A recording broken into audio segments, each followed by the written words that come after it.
మన చేతికున్న వేళ్ళు ఒకేలా ఎలా ఉండవో మనుషులు అంతే. వ్యక్తిత్వాలే కాదు, పర్సనాలిటీలు కూడా భిన్నంగా ఉంటాయి. ఒక్కొక్కరికి ఒక్కో రకమైన శరీరం కలిగి ఉంటారు. ఇప్పటి వరకు బరువు తగ్గడానికి ఏం చెయ్యాలి అని చూసేవారు మాత్రమే ఉంటారు అనుకునేవాళ్ళం. కానీ బరువు పెరగడానికి ఏం చెయ్యాలా అని శోధించేవారు కూడా చాలామందే ఉన్నారు.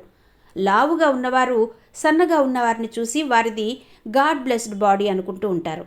కానీ మరీ సన్నగా ఉండడం వల్ల శరీర సౌందర్యం కూడా పాడవుతుంది.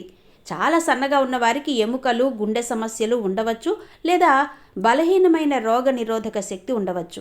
చాలా సన్నగా ఉన్నవారు చాలా త్వరగా అనారోగ్యానికి గురవుతారు. రక్తహీనతతో కూడా బాధపడవచ్చు.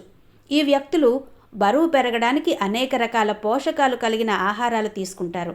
మొలకలు, గింజలు, పండ్లు, ప్రోటీన్ పౌడర్లు వంటివి తీసుకుంటారు. అయితే ఇలాంటి పౌష్టికాహారం ఎంత తీసుకున్నా కూడా వారు బరువు పెరగరు. ఇలా సన్న శరీరం ఉన్నవారు గోధుమ రొట్టెలతో పాటు మరికొన్ని పిండి రొట్టెలు తింటే బరువు పెరుగుతారు.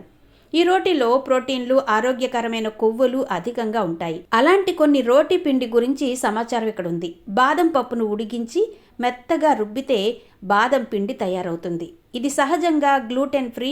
బాదం పిండిలో మెగ్నీషియం, ఒమేగా 3, అసంతృప్త కొవ్వు, ప్రోటీన్, క్యాలరీలు అధికంగా ఉంటాయి. బాదం పిండి శరీరంలో రోగ నిరోధక శక్తిని బలపరుస్తుంది. కొలెస్ట్రాల్, రక్తపోటును అదుపులో ఉంచుతుంది.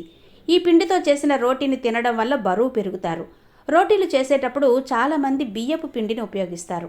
బరువు పెరగాలనుకునే వారికి కూడా ఇది మంచిదే. అయితే మధుమేహ వ్యాధిగ్రస్తులు మాత్రం బియ్యపు పిండిని తక్కువగా తీసుకోవాలి. ఎందుకంటే ఇందులో గ్లైసెమిక్ ఎక్కువగా ఉంటుంది. మధుమేహం లేని వారు మాత్రం ఈ పిండి రోటీలు తిని బరువు పెరగచ్చు.